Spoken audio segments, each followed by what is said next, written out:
Hi guys, කොහොමද ඉතින් ඔයාලට? ඔන්න ඉතින් මම කලින් වීඩියෝ එකේ කිව්ව විදිහටම කොහොමද නිච් එකක් තෝරගන්නේ?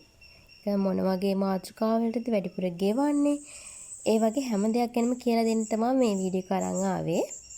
කවුරු ඉතින් කොහොම කිව්වත් මූලික ඇත්ත වෙන්නේ. අපි කැමති කවුරුණත් සල්ලි කීයක් හරි අපිට වැඩිපුර එනවනම්. ඉතින් මම අද කියලා දෙන්න හදන්නේ ඔයාට කියලා හොඳ ඉන්කම් එකක් ගන්න පුළුවන් YouTube එකෙන් වැඩිපුර ගෙවන මාතෘකා මොනවද? අපි ඒකට කොහොමද අයිඩියා එකක් ගන්නෙ කියන ටික.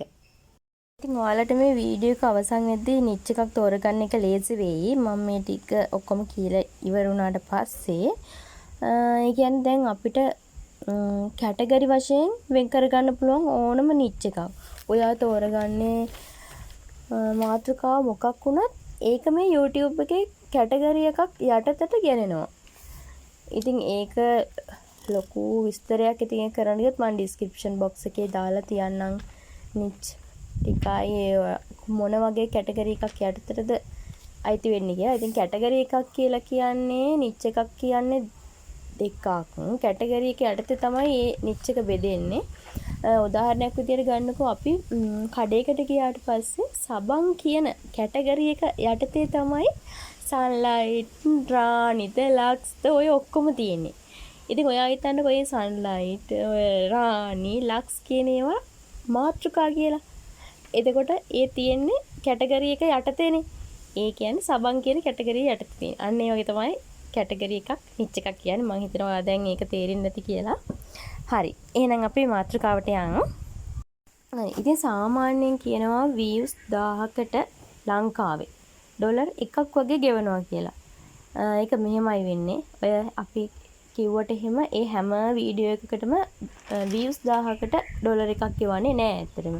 ඒක ඩොලර් 7 විදිහට ඩොලර් 1 2 වගේ වෙන්න. ඉතින් ලොකු ඩොලර් ප්‍රමාණයක් නම් views 1000කට හම්බ වෙන වීඩියෝස් මං හිතන විදිහට ලංකාවේ අඩුයි. ඒ කියන්නේ ඇත්තටම ලංකාවේ ගෙවීම් කරනවා අඩුයි. පිට රටවල් වල හැබැයි අපි මේ කරන වීඩියෝ එකම පිට රටක කරොත් ඒකට ඒකේ views ප්‍රමාණය අනුව එන ඩොලර් ප්‍රමාණය වැඩි වෙනවා. ඒක ඔයාලත් දන්න දෙයක්. ඉතින් අපිට මේ වෙනකොට වැඩියෙන් ඉතින් ඔය ලක්සරි කියන කැටගරි එක යටතේ කරන ඒවට තමයි මම දැනුවත්ව වැඩිපුරම ගාණක් ගෙවන්නේ. ඉතින් ඒ වගේ මාතෘකා යටතේ ටිකක් අඩුයි වීඩියෝ කරනවා ලංකාවේ. ඉතින් දැනට ටිකක් වැඩිපුර කරනවනේ ඔය ෆයිනෑන්ස් පැත්ත, ටෙක් පැත්ත ගැන ඒ වගේ ටෙක් channel කරන අයට ටිකක් වැඩිපුර ගාණක් এডুকেෂන් වගේ කරන අයට වැඩිපුර ගාණක් හම්බ වෙනවා. ඒ කියන්නේ ඉතින් ඒ views 1000කට ඩොලර් එකක් වගේ.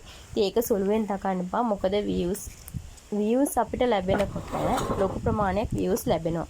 ඉතින් ඔයා සාමාන්‍යයෙන් හිතන්නකෝ සාමාන්‍යයෙන් 1 million views આવොත් එක වීඩියෝ එකකට මාස දෙකක් ඇතුළත කියලා හිතන්නකෝ. ඉතින් ඔයා ඒක 1000න් බෙදලා ඩොලර් එකක් දැන් මේ කාලෙන් කාලට වෙනස් වෙනවනේ.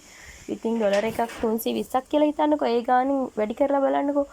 අන්න ඒ වගේම හිතට පොඩි සහනයක් දැනෙනවනේ මේ වගේ ගානක් හොයන්න පුළුවන් කියලා. ඉතින් ලොකු ටාගට් එකක් සල්ලි මතම තියාගන්න එපා මම මෙහෙම කිව්වට. ඒ වුණාට ඉතින් මේ ඔයා කැප්ප වෙන්න ඕනේ. පොඩක් ඔයා හදන වීඩියෝ එක හොඳ අන්තර්ගතයක් ඇතුළත් කරලා. ඒ කියන්නේ බලන කෙනාට දෙයක් ගන්න පුළුවන් විදිහේ වීඩියෝ එකක් දාලා තියන්න. එතකොට ඔයාලට අද නෙමෙයි තව අවුරුදු ගාණක් ගියත් ඒකෙන් views එනවා. ඉතින් ඔයා නිදාගෙන හිටියත් සල්ලි එනවා මේකෙන්. ඒ නිසා. හරි. එතකොට මේ මම අර කිව්වා වගේ ඉතින් ටෙක් channel, finance පැත්ත, education පැත්ත වගේ කරනවා නම් ටිකක් වැඩිපුර ගෙවනවා. ඉතින් ඒ යටතට ගෙනෙනවා ඔය online money and platform ගැන කරන වීඩියෝස් තියෙනවානේ. ඒව කරන channel. එතකොට ඔය forex, එතකොට ඉන්ෂුරන්ස් ගැන එක බිස්නස් අයිඩියාස් ගැන වගේ ඔය ටෙක් පැත්තට යන ප්‍රොඩක්ටිවිටි, එතකොට AI platform ගැන කරන වීඩියෝස් වලට ඉතින් මේ channel වලට ටිකක් වැඩිපුර ගෙවීම් කරනවා. ඉතින් මෙන්න මේ වගේ දේවල් වලට තමයි වැඩිපුර ගෙවීම් කරන්නේ. තව කියන්න ඕන ඔයාලට අපි YouTube ගියාම wall එකේ අපිට පෙන්නන වීඩියෝස් තියෙනවනේ. ඉතින් අපි ඒක දැක්කහම ටච් කරලා ප්ලේ කරනවා. ඉතින් ඒ වගේ වීඩියෝ ඔයා හදනවා වෙන්න එහෙමත් පෙන්නන ඔයාගේ වීඩියෝස්. ඒ වුණාට ඔයා මේ වගේ මාතෘකාවක් යටතේ වීඩියෝස් කරොත් සාමාන්‍යයෙන් කෙනෙක් මේ වගේ මාතෘකා සර්ච් කරනවා. එහෙම සර්ච් කරලා මේ හම්බ වෙන වීඩියෝස් යටතේ ඔයාගේ වීඩියෝ එකක් තිබිලා වීව කෙනෙක් බලනවා නම් එයා ඒ අනුව එයා සබ්ස්ක්‍රයිබ් කරනවා නම් එතකොට ඔයාට එන view count එක සෑහෙන වටිනවා ඇත්තටම. එතකොට එයා සර්ච් කරලානේ ඔයාගේ වීඩියෝස් අරන් තියෙන්නේ. එතකොට ඔයාගේ ඒ වීඩියෝ එකේ ප්ලේ වෙන ඇඩ් මත තමයි ඔයාට ගෙවීම් කරන්නේ. ඔයාලා දැකලා ඉතින් ඔයාලා උනත් YouTube එකේ වීඩියෝස් බලනකොට ඒ මැද්දෙන් ඇඩ් ප්ලේ වෙනවා. ඉතින් ඒ ඇඩ් ප්ලේ වෙනකොට තමයි අපිට යම් ගෙවීමක් කරන්නේ. හැබැයි ඉතින් ඔයා කොයි වෙලේවත් ඔයා මේකෙන් වැඩිපුර ගාණක් හොයන්න ඕනි කියලා ඔයාගේ හැකියාවවත් ඔයාගේ ආසාවත් පැත්තක තියලා මේ වගේ එකක් තෝරගන්න එපා. මොකද ඔයාගේ හැකියාව ආශාව කියන ඒ දෙක වෙනම තියලා මේ මුදල් මත ඔයා පදනම් වෙලා වීඩියෝ කරන්න පටන් ගත්තොත් ඒ ගමන මග නතර කරන්න වෙනවා. ඒක ඔයා වෙහෙසක් දරලා මග නතර කරනොත් ඔයාටත් මේ YouTube කියන platform එක එපා වෙනවා. එතකොට අර කීයක්ම හරි දවසක ඉන්කම් එකක් ඔයාලට ගන්න තියෙන එක තමයි එතනින් නතර වෙන්නේ. ඒ නිසා ඔයාට යම් හැකියාවක් තියෙනවා නම් ඔයාට ඔයාගේ කියලා ඒ කියන්නේ මියුසික් කරනවා නම් මේ ඒක හරි ක්‍රියේටිව් විදිහට ඔයාට කරන්න පුළුවන්. ඉතින් ඔයා ඒකට ඇනිමේෂන් ඇඩ් කරලා හරි ඒ වගේ වෙනස් කරලා ඔයාම වොයිස් කරන එකක් ඒ වගේ දැන් ඔයාට එක දිගට ඒකේ වීඩියෝස් අප්ලෝඩ් කරන්න පුළුවන් නේ. ඒ හින්දා ඔයාට පහසු. එයා ආස එතකොට මේ අනේ ඒ වගේම කැමැත්ත මත ඔයා මාතෘකාවක් තෝරගත්තොත් ඒක ගොඩාක් දුරට සාර්ථක වෙනවා. ඒ වගේම තමයි ඔයාලා දැකලා තියෙන ඇනිමේෂන් කාටුන් channel ස්පෝර්ට්ස් ගැන තියෙන ඒවා මියුසික් එතකොට ඇනිමල්ස් ගැන ගේමින් වීඩියෝස් ගැන එතකොට ඔය ඩේ ව්ලොග් වගේ කරන ඒවා කොමඩි නිවුස් පොලිටික්ස් එතකොට life style channel cooking channel වගේ වීඩියෝස් වලට ටිකක් අඩුවෙන් තමයි ගෙවන්නේ. හැබැයි ඉතින් එහෙමයි කියලා ඉතින් ඔයා ඒක අව탁සේරු කරන්න එපා. ඉතින් එහෙම මේ වගේ වීඩියෝස් වල ටිකක් අඩුවෙන් ගෙවීම් කරනවා කියලා ඒ වගේ මාතෘකාවක් තෝරගන්න එක ඔයාලා හිත ඉන්න එපා. මොකද මම කලින් මගේ වීඩියෝ එකේ කිව්වා වගේ මේ කියන්නේ එහෙම කොට ගෙවීම් කරනවා කියලා එහෙම නිච් එකකට අදාළව කැටගරි එකකට අදාළව නෙමෙයි මේ වයිල්ඩ් කුක් බුක් channel එක කරගෙන යන්නේ. ඉතින් ඒ වගේ මේ අනික පොසිටිව් මයින්ඩ් එකක ඉන්න එක ගොඩාක් වැදගත්. අනිත් ඒ තමයි ඔයා වීඩියෝ එකක් කරනවා නම් ඒ වීඩියෝ එක කරන්නේ කැමරාවේ ක්වොලිටි එකවත් මයික් එකේ ක්වොලිටි එකවත් නෙමෙයි වීඩියෝ එකේ අන්තර්ගතය තමයි ගොඩක්ම වැදගත් වෙන්නේ. ඒ හින්දා ඔයාගේ හැකියාව මත ආශාව මත ඔයාගේ කියලා දෙයක් ක්‍රියේටිව් කන්ටෙන්ට් ක්‍රියේටර් කෙනෙක් විදිහට ඔයා බිල්ඩ් අප් වෙනවා නම් නොනවතින ගමනක් ඔයාට යන්න පුළුවන්. ඒ වගේම තමයි ඒ වගේ වීඩියෝ එකක් තව අවුරුදු ගාණක් ගියත් views එන එක නතර වෙන්නේ නැහැ.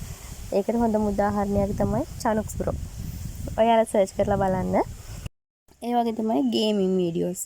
ගේමින් වීඩියෝස් ඔයාලා අප්ලෝඩ් කරන්න හිතාගෙන ඉන්නවා නම් ගේමින් වීඩියෝස් දාලා channel එකක් කරන්න හිතාගෙන ඉන්නවා නම් ඒක ස්ක්‍රීන් එක රෙකෝඩ් කරලා විතරක් අප්ලෝඩ් කරන්නේ නැතුව මම හිතනවා ඉතින් ඒක ඔයා ගේම් එක ප්ලේ කරන විදිහ සයිඩ් එකකින් දාලා එතකොට ඔයාගේ වොයිස් එකක් ඇඩ් කරලා එතකොට ගේම් එක ප්ලේ කරන විදිහ ටිකක් විස්තර කරලා ඒ ගේම් එකේ ඔය එක අයිකන් තියෙනවානේ ඒවෙන් මොනවද වෙන්නේ ඒ වගේ දෙයක් ඔයාට පැහැදිලි කරලා එහෙම කරන්න පුළුවන් නම් එතකොට අර ක්‍රියේටිව් විදිහට ස්ක්‍රීන් එක රෙකෝඩ් කරලා දානවට වඩා දෙයක් ඒකේ තියෙනවා කියලා.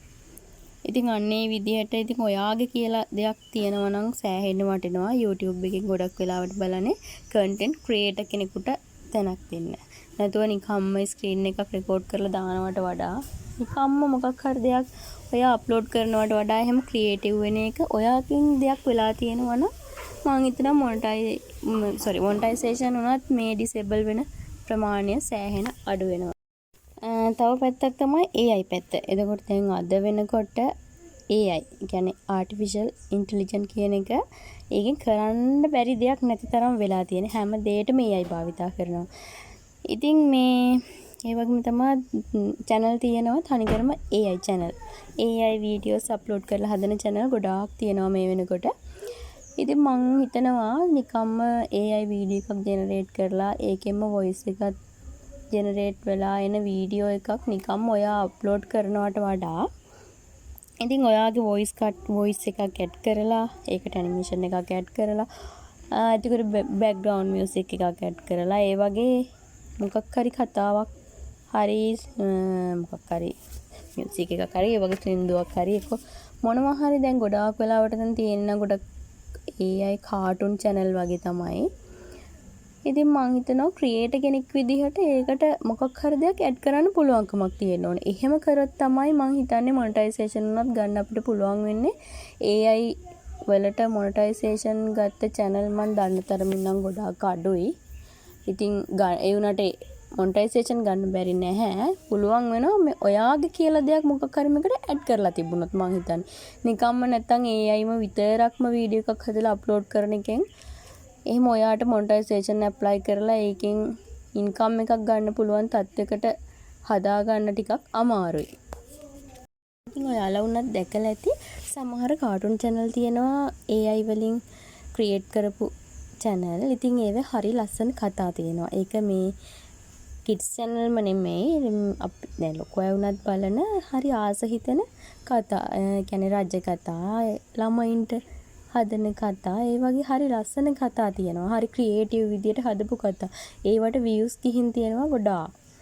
මිලියන ගණන් වලින් views ගිහින් තියෙනවා. ඉතින් කියන්න ඕනේ ගොඩක් වෙලාවට ඉතින් kids channel හදන අය තමයි ඉන්නේ මේ AI මේ වීඩියෝස් වලින්. ඉතින් ඒ වගේ kids channel එකක් හදනකොට නම් ගොඩාක් සැලකිලිමත් වෙන්න ඕනේ. kids channel එකකට ටිකක් ගෙවීම් කරනවා අඩුයි. ඒ වගේම තමයි කියන්නේ ඒවට වීඩියෝ වල මැත්තට ඇඩ් ප්ලේ වෙන අඩු නිසා තමයි එහෙම වෙන්නේ. මේ මොකද පොඩි ළමයින්ටනේ හදන්නේ ඒක. ඉතින් මේ මැද්දට වීඩියෝ ප්ලේ වෙනවා ගොඩාක් අඩුයි.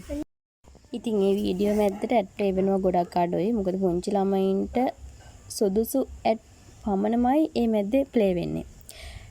ඉතින් මේකේ තියෙනවා YouTube එකේ පොඩි ළමයින්ට ඒ විදිහට kids channel එකක් කරනවා නම් කොප්පා නීතිය කියලා එකක්. ඉතින් ඒක යටතේ ගොඩාක් නීති රීති තියෙනවා. ඉතින් ඒ ඔක්කොම ඇතුළත් තමයි ඒ නීති රීති සියල්ලටම යටත් තමයි මේ වීඩියෝස් නිර්මාණය වෙන්න ඕනේ. ඉතින් මොනිටයිසේෂන් ඇප්ලයි කරන්න පුළුවන් වුණාට ඇත්තටම හරි අමාරුයි මොනිටයිසේෂන් ගන්න එක. මොකද රික්වයර්මන්ට් කම්ප්ලීට් වුණා වුණත් ගොඩාක් වෙලාවට මොනිටයිසේෂන් මොකක් හෝ හේතුවක් මත ඩිසේබල් වෙන ප්‍රමාණය වැඩි. මම ඉතින් ඔයාලට වෙනම වීඩියෝ එකක් ගේන්නම් AI වලින් කොහොමද වීඩියෝ එකක් ජෙනරේට් කරගන්නේ, ඒ වීඩියෝස් එකතු කරලා මොන වගේ platform වලින්ද වීඩියෝ එක කම්ප්ලීට්ලි වීඩියෝ එකක් හදාගන්නේ, එතකොට background music හදාගන්නේ කොහොමද, ඒවට animation add කරන්නේ කොහොමද, එතකොට voice add කරන්නේ කොහොමද, හැම එකක්ම ගැන ඔයාලට වීඩියෝ එකක් ගේන්නම්. ඒ වගේම කොහොමද කාටුන් channel එකක් කරගෙන යන්නේ මේ AI නැතුව. PowerPoint ඔයාලා දැන් කම්පියුටර් එකක් තියෙනවා නම් සමහරවිට PowerPoint දන්නවා වුණාට ඔයාට PowerPoint වලින් කාටුන් හදන්නේ කොහොමද කියන එක ගැන දැනුමක් නැති වෙන්න පුළුවන්. ඉතින් මම ඒ ගැන වීඩියෝ එකක් ඉස්සරහට කරන්න කියලා හිතාගෙන ඉන්නවා. channel එකත් subscribe කරලා bell icon එකත් click කරලා තියාගන්න. ඔයාට එතකොට මම මේ වීඩියෝස් upload කරපු ගමන් ඔයාට notification එකක් එනවා. හරි. එතකොට ඉතින් ඔයා මේ මොන කැටගරි එක යටතේ වුණත් නිච් එකක් තෝරගන්නේ අනිවාර්යයෙන්ම රිසර්ච් එකක් කරන්නම ඕනේ. මොකද ඔයාගේ අයිඩියාස් වලට අලුත් අදහස් එකතු වෙනවා එකෙන්. ඉතින් එහෙම ඔයාට දැන් මොන දෙයක් කරන්න වුණත් ඒ ගැන හොඳ දැනුමක් ඇතුව කරනවා නම් ඒ වැඩේ සාර්ථක කරගන්න ඒක ගොඩක් වෙලාවට ඔයා බලාපොරොත්තු වෙන මට්ටමට ගෙනියන්න හරි ඉක්මනට පුළුවන් වෙනවා. ඉතින් මේ මාතෘකාව ගැන රිසර්ච් එකක් කරනවා වගේම ඔයා මොකක් හරි අයිඩියා එකක් ඇතුව මොකක් හරි මාතෘකාවක් තෝරගෙන ඔයා ඒකට නමක් දාගෙන ඕනේ. ඉතින් ඒ නම අනිවාර්යයෙන්ම සර්ච් කරලා බලන්න ඔයාගේ නමින් තවත් channel කීයක් හරි තියනවාද කියලා. ඒක channel එකක් හරි ඔයාගේ නමින් තියනවා නම් ඔයා අනිවාර්යයෙන්ම මේ channel name එක change කරන්න ඕනේ. මොකද ඔයාගේ නමට අද ඒ වගේම තව channel එකක් තියෙනවා කියන්නේ ඔයාගේ channel එකේ නම කාට හරි කිව්වා වුණත් ඔයාගේ channel එකේ නම මතක තියාගෙන කෙනෙක් search කරා වුණත් එයාට මුලින් පෙන්නන්න එයාට ඉස්සෙල්ලාම suggest වෙලා එන්නේ අර ඒ නමින්ම තියෙන කලින් හදපු channel එක. මොකද ඒකේ subscribers ලා වැඩි, views ප්‍රමාණය වැඩි. එතකොට ඒ channel එක තමයි viewers ලාට පෙන්නන්නේ. ඒ නිසා ඔයාටම ආවෙනික වෙච්ච ඔයාගේ channel name එක අනිවාර්යයෙන්ම create කරගන්න. කාටවත් නැති නමක්. මොකද ඒකෙන් වෙන්නේ ඔයාට ලොකු පාඩුවක්. තව එකක් තියෙනවා. දැන් ගොඩාක් අය කරන දෙයක් තමයි අනුන්ගේ වීඩියෝස් ගොඩාක් ඩවුන්ලෝඩ් කරලා ඒ ටික ඔක්කොම කම්බයින් කරනවා. කම්බයින් කරලා මියුසික් එකක් ඇඩ් කරලා වීඩියෝ එක අප්ලෝඩ් කරනවා. මුලින්ම කියන්න ඕනේ YouTube එක බලාපොරොත්තු වෙනවා මම කලින් කිව්වා වගේ කන්ටෙන්ට් ක්‍රියේටර් කෙනෙක්ව. ඉතින් YouTube එක වුණත් එහෙම කන්ටෙන්ට් ක්‍රියේටර් කෙනෙක්ට ප්‍රයොරිටි දෙනවා වැඩි. දැන් ඔයා ඒ වගේ අනුන්ගේ වීඩියෝ එකක් ඩවුන්ලෝඩ් කරලා අප්ලෝඩ් කරන එකෙන් ඔයා ඔහේ ඉඳලා මොනිටයිසේෂන් බලාපොරොත්තු වෙනවා නම් ඉතින් එහෙම මොනිටයිසේෂන් ඩිසේබල් වෙන ප්‍රවණතාවය ඇත්තටම වැඩි. ඔයාගෙන් දෙයක් වෙලා නැහනේ. ඒ කියන්නේ දැන් මේ වෙනකොට ඉතින් ෂෝට්ස් බලන්න ගොඩාක් මිනිස්සු පුරුදු වෙලා තියෙනවා. ගොඩක් අය රැඳිලා ඉන්න කැමති නැහැ. ඒ පුද්ගලයන් කොටසක් ඉන්නවා එයාලා ලොන්ග් වීඩියෝස් වලට වැඩි කැමති නැහැ. ඒගොල්ලෝ කැමති ෂෝට්ස් වීඩියෝස් බලන්න. ඉතින් එයාලා තමයි මේ වගේ ෂෝට්ස් වීඩියෝස් ගොඩාක් බලන්නේ. එයාලා වුණත් අර ඉතින් එහෙම views එන්න පුළුවන් ඔයාට. ඒත් ගොඩක් වෙලාවට ඒකට මොනිටයිසේෂන් ඩිසේබල් වෙන ප්‍රමාණතාවය වැඩි ඇත්තටම. හරි ඉතින් මට මේ ටික තමයි ඉතින් ඔයාලට කියන්න ඕනේ උනේ. ඉතින් මම හිතනවා ඔයාලට නිච් එකක් තෝරගන්නකොට මොන කැටගරි එකක් යටතේ නිච් එකක් තෝරගත්තා වුණා ඔයාට මේ ටික වැදගත් වෙයි කියලා ඔයාට මේ නිච් එක තෝරගන්න එකට ඉතින් මම අර කලින් මගේ වීඩියෝ එක ඔයාලා බැලුවා නම් ඒ වීඩියෝ එකේ කිව්වා වගේම ඔයා මේ වීඩියෝස් අප්ලෝඩ් කරනකොට අනිවාර්යයෙන්ම ටයිම් එකකට පිළිවෙලකට අප්ලෝඩ් කරන්න. එතකොට ඒක හරි ලස්සනට වැඩේ වෙනවා. ඉතින් ඔයා ටයිම් එකක් මුලින් ඔයා තීරණය කෙරුවට ටික කාලයක් මාස දෙකක් විතර වගේ යනකොට ඔයාට ඔයාගේ ඇනලයිස් වලින් බලා ගන්න පුළුවන්. ඔයාගේ වීවර්ස්ලා කොයි වගේ වෙලාවටද ඔයාගේ වීඩියෝස් බලන්නේ. ඉතින් එතකොට ඔයා ඒක බලලා ඒක මං ඔයාට ඔයාගේ channel එකට ගියාට පස්සේ ඇනලිටික්ස් කියලා කොටසක් තියෙනවා. අන්නේ ඇනලිටික්ස් කියන කොටසට ගියාම ඒකේ තියෙනවා මෙන්න මේ විදිහට වීවර්ස්ලා ඔයාට පෙන්වන කොටසක්. අන්න එතනට ගියාට පස්සේ ඔයාගේ වීවර්ස්ලා ඔයාගේ වීඩියෝස් බලන්නේ කොයි වෙලාවටද කියලා හරියටම ඔයාට බලා ගන්න පුළුවන්. ඉතින් මේක මාස 2-3ක් යනකොට ඔයාට මේකේ හරි ලස්සන chart එකක් හැදෙනවා. ඉතින් ඒ අනුව ඔයාට වීඩියෝස් අප්ලෝඩ් කරන්න පුළුවන් ටයිම් එකක් හදාගෙන සතියකට වතාවක් හෝ දෙවතාවක් හෝ ඔයා ඩේලි අප්ලෝඩ් කරන්න බලාපොරොත්තු වෙන නම් ඒ විදිහට හරි ඔයාට වීඩියෝස් අප්ලෝඩ් කරන්න පුළුවන්. ඉතින් මේ කොයි වෙලාවක කෝක වුණත් ඔයාගේ වීඩියෝ එකේ අන්තර්ගතය අනුව තමයි ඔයාගේ views යන කාලය තීරණය වෙන්නේ. මොකද ඔයාගේ වීඩියෝ එක එකපාරක් කෙනෙක් බලලා ටික වෙලාවක් අහගෙන ඉඳලා ටික වෙලාවක් බලාගෙන ඉඳලා වීඩියෝ එක ක්ලෝස් කරලා දානවා නම් එතකොට YouTube එක උනත් බලනවා මෙයාගේ වීඩියෝස් ටික වෙලාවක් බලලා මෙයා මේ වීඩියෝ එක ක්ලෝස් කරලා දානවා මෙයා YouTube එකෙන් තයින් වෙනවා. ඉතින් එහෙම වුණාම YouTube එක උනත් ඔයාගේ වීඩියෝස් සජෙස්ට් කරලා දෙන ප්‍රමාණය අඩු වෙනවා. ඔයාගේ වීඩියෝස් නිතර බලනවා නම් ගොඩාක් අයට ඔයාගේ වීඩියෝස් සජෙස්ට් කරලා දෙනවා.